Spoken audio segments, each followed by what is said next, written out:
Olá, prezados, prezadas, sejam bem-vindos e bem-vindas à nossa aula de História. Eu sou o professor Cláudio Nascimento, professor queres ou não queres, professor da Escola de Referência Trajano Chacon. E hoje eu trago aqui para nós debatermos, discutirmos, analisarmos os movimentos sociais, sindicais e trabalhistas na primeira metade do século XX.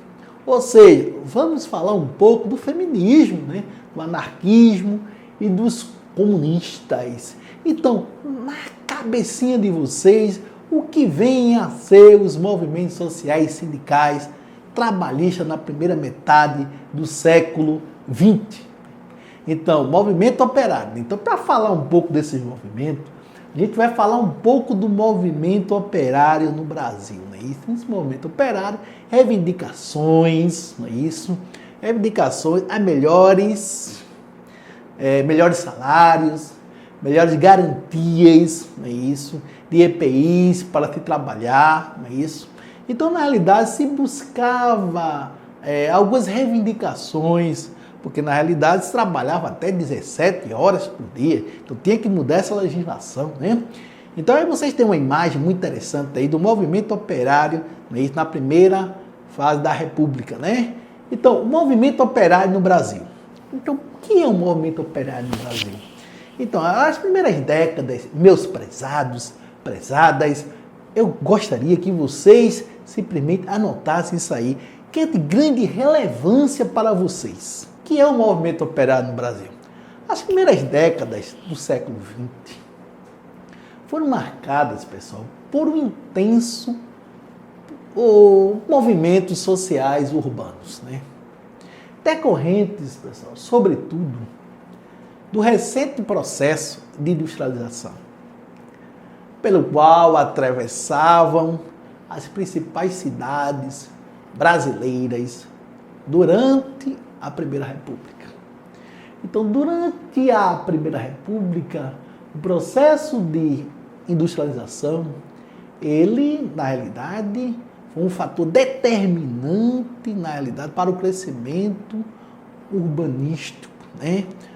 Para a questão do crescimento populacional. As pessoas vinham de todas as partes, né? Aqui chegavam imigrantes, etc, etc. Então, vocês têm aí. Então, nesse contexto, pessoal, os trabalhadores imigrantes que desembarcavam no país, sejam para as plantações de café no Oeste Paulista, ou como na mão de obra, né, para a nascente indústria do Centro-Sul, tiveram, meus prezados, minhas prezadas, um papel medular na difusão dos ideais revolucionários que varriam a Europa no período. Então, nós precisávamos aqui de um contingente de trabalhadores, tanto para trabalhar lá nas plantações de café, como no surgimento das indústrias. Mas só que os trabalhadores que aqui chegavam, vinham também da Europa. Isso, vinham da Europa consciente dos ideais revolucionários. E com certeza eles iriam tentar mudar a nossa história. Então vocês têm aí anarquistas, socialistas, anarco-sindicalistas, comunistas, atravessaram o oceano em busca de liberdade. Terras férteis para semear seus objetivos e seus projetos na transformação de quê? Da sociedade. Então vejamos, então os migrantes que também faziam parte dos trabalhadores da indústria brasileira, trouxeram com eles, cabe destacar, e algumas ideias e teorias da Europa, não é isso? Que eram colocadas em prática pela classe trabalhadora europeia. Esses imigrantes eram muito influenciados pelos princípios anarquistas e comunistas, né? Então, a Europa, na realidade, sofreu grande influência dessas ideias socialistas, né? Então, na realidade, esses imigrantes que aqui chegaram trouxeram na sua bagagem essa cultura. Então, o discurso convocado pelos trabalhadores das fábricas começaram. Então, os imigrantes eram bons em seus discursos. Queriam que os operários se unissem em associações que futuramente seriam determinantes para o surgimento dos primeiros sindicatos. Vamos formar as associações mútuas, associações essas que iriam conscientizar os trabalhadores dos seus direitos, uma associação que tinha, na realidade, um pretexto de futuramente consolidar os sindicatos. Então, objetivos e características do movimento operário. Então, o Brasil já possuía uma grande quantidade de operários na primeira década do século XX. Então, essa quantidade, pessoal, chegava a ser mais de 100 mil trabalhadores. Vejam só, mais de 100 mil trabalhadores. Mas a maioria destes se localizava nos maiores centros industriais da época, que eram os estados do Rio de Janeiro e de São Paulo, né? Estado do Rio de Janeiro e São Paulo. Então vocês têm aí os principais objetivos prezadas daquela época eram reivindicar por melhores salários. Os salários eram defasados, é isso. Os trabalhadores não recebiam, né, salários satisfatórios, né? A jornada de trabalho era reduzida, reivindicava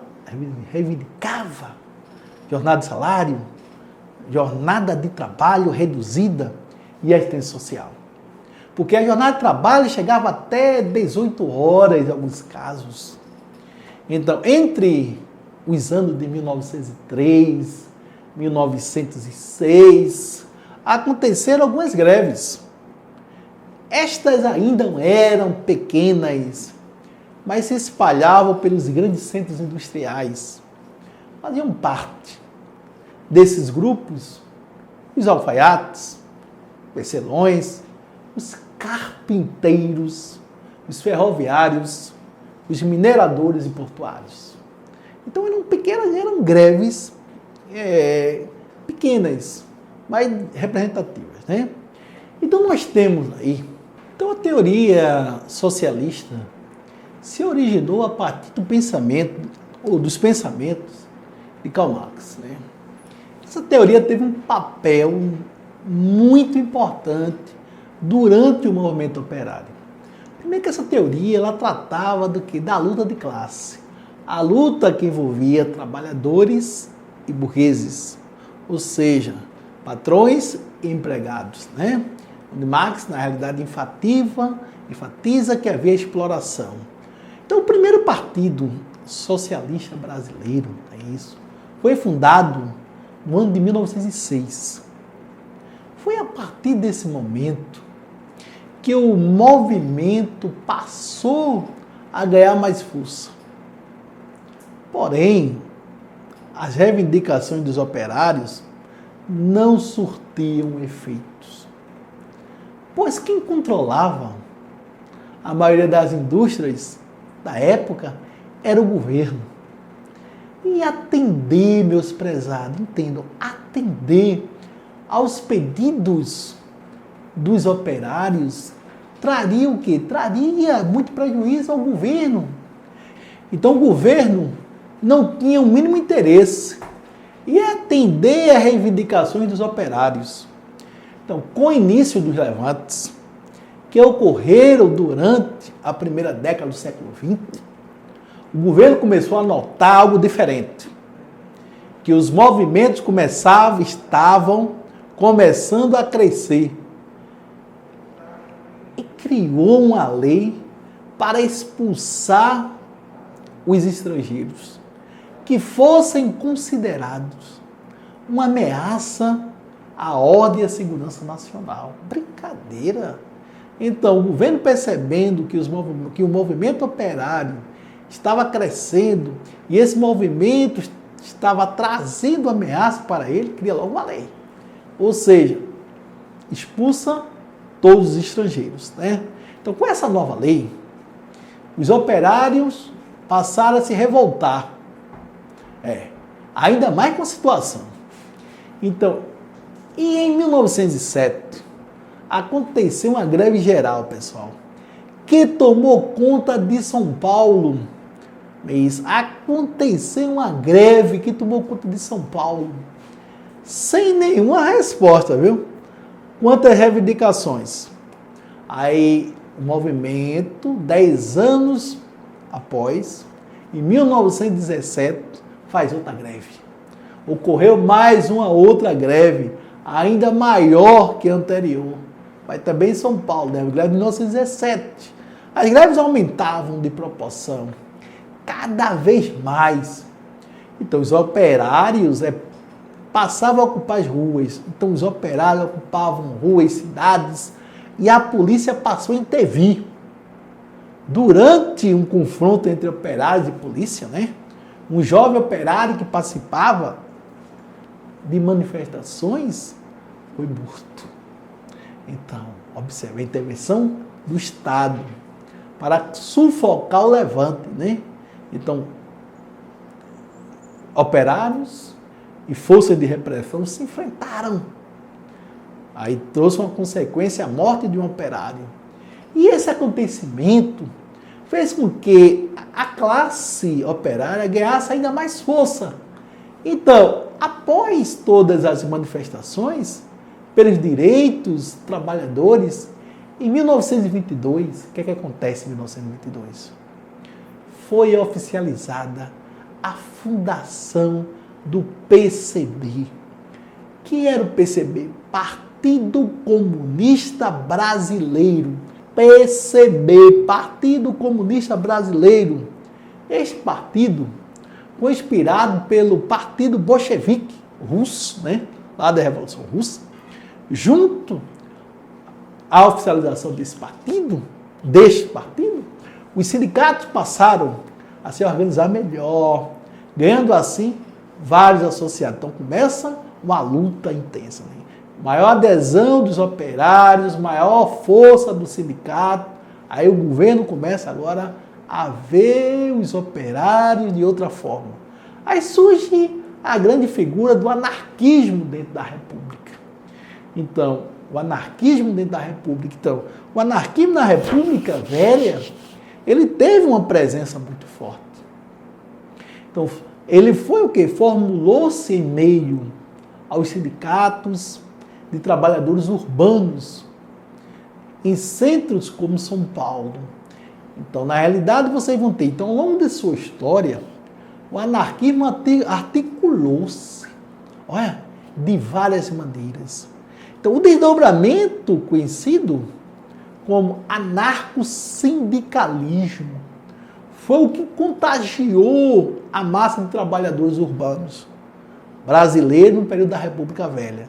Então, vejamos, a massa de trabalhadores foram contaminadas por esse movimento.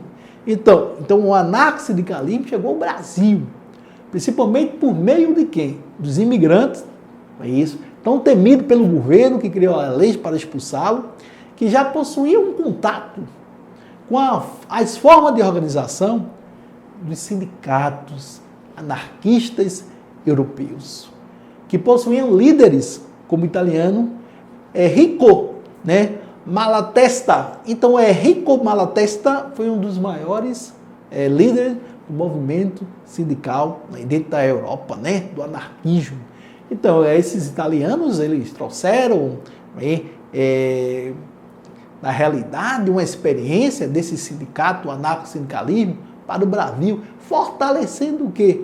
A causa do movimento operário na República Velha. Então, a entrada das ideias anarcossindicalistas no Brasil coincidiu com a formação dos centros urbanos, como de São Paulo, em que as várias fábricas, meus prezados, minhas prezadas, passavam a ser montadas.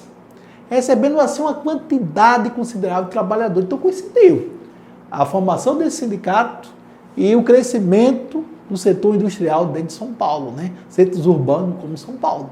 Então, desde o século XIX, havia partido operário no Brasil. Entretanto, foi com o anarquismo que começaram a grandes expressões contra o empresariado, né? Então, a gente coloca ali aquela teoria de Marx, né? A luta de classe, né? Então, vamos reivindicar aí melhores condições de trabalho para os trabalhadores, melhores salários, né? Então, a principal arma dos anarquistas era o quê? A greve geral. Então, o principal feito do anarcossindicalismo no Brasil foi a greve de 1917, já que em 1907 se fez uma greve em São Paulo e não teve, na realidade, o que? Uma resposta considerada, esperada. Que teve como dos principais articuladores da greve de 1917 o tipógrafo, né, e jornalista Edgar de Figueiredo, né? Essa greve explodiu, sobretudo após a morte de um anarquista espanhol que trabalhava em uma fábrica, né, no Brás, em São Paulo, chamado José Martinez. Então esse operário, anarquista, esse espanhol, ele veio a falecer nessa greve, né? Então a greve operária de 1917, ela tinha como um dos objetivos, tinha objetivos. Então, o movimento operário, ele reivindicava as condições de trabalho no operariado na República Velha, que era bastante desfavorável. Os operários trabalhavam de segunda a sábado, até 15 horas por dia. Às vezes, eram obrigados a trabalhar também os domingos. Ganhavam pouquíssimo, o que obrigava marido, mulher e crianças a trabalhar para sustentar a família. Que coisa absurda. Não havia salário mínimo, direito de férias, pagamento por hora extra, jornada máxima de trabalho. O trabalhador era mandado embora quando o patrão quisesse, sem direito a aviso prévio ou qualquer indenização. Cadê os direitos? Não tinha direito. Não tinha direito. Então o cara era mandado embora a hora que o patrão quisesse. Aí tem uma ilustração da greve de 1917, não é isso? A maior greve que nós tivemos. Então, de 1917 aos anos iniciais de 1920, o anarquismo teve uma presença muito forte entre as organizações operárias brasileiras, né? Os focos da organização. Quais são, professor Cláudio Nascimento?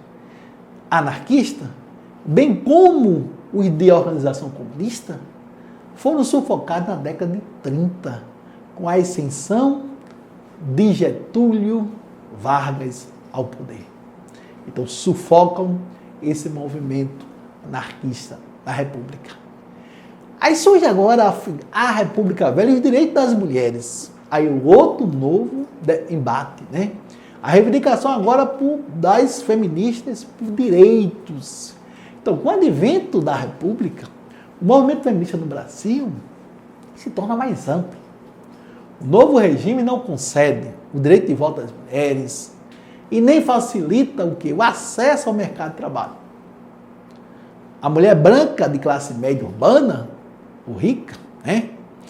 Já a mulher negra, indígena e a mulher branca, pobre, sempre tiveram que trabalhar para sobreviver. Então nós temos, nesse momento, em que surge no Brasil as primeiras fábricas, o trabalho feminino, prezados e prezadas, infantil é requisitado. Porque nós não tínhamos, na realidade, mão de obra suficiente, né? Então, o trabalho feminino e infantil é requisitado. Além de mais, o salário era pouquíssimo, né? Os trabalhadores ganhavam muito pouco.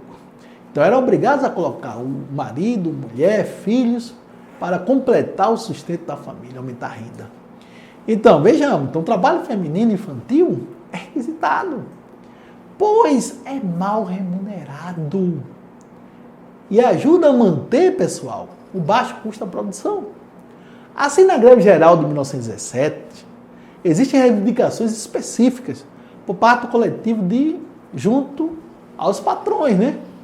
Então, nesse contexto aí da luta das mulheres, emergem as figuras de Leolinda Figueiredo Daltro, que funda o Partido Republicano Feminino, e de Berta Lourdes, da Federação Brasileira pelo Progresso Feminino. Olha, ambas lutavam pelo direito ao voto e pela igualdade entre as mulheres. Entre as mulheres, né? Então, veja, também podemos destacar aí a professora mineira. Eu gostaria que vocês registrassem esta figura da professora mineira Maria Lacerda, porque poucos livros de história abordam a trajetória desta grande líder feminista. Então, anotem, é de grande relevância, porque poucos livros abordam a história dessa mulher. Foi uma das pioneiras no anarcofeminismo no Brasil. Em 1919, fundou, junto com Berta Lourdes, a Liga de Emancipação Intelectual da Mulher, embrião da Federação Brasileira do Progresso Feminino. Devido às expressões do movimento feminista, as brasileiras vão conseguir, em 1932, o quê? O direito ao voto. É isso. Direito ao voto, 1932. Então, por conseguinte, a imagem da mulher consagrada pelo governo Vargas será a mulher que realiza trabalhos como enfermeira, como professora, secretária e, claro, a esposa dedicada ao lar. Na década de 50, com a volta da democracia, né, porque a gente vai ter o Estado Novo, né? Então, com a volta da democracia, destaca-se a figura das advogadas Rome Martins, Medeiros da Fonseca e Orminda Ribeiro Basto, né? Então, destaque para essas duas figuras, né? De grande relevância para a história das mulheres. Pessoal, eu encerro por aqui a nossa aula e agradeço a vocês pela participação. Espero que esse conhecimento seja de grande relevância para vocês, não é isso? Um forte abraço do professor Cláudio Nascimento, o queres ou não queres. Até mais, até a próxima oportunidade.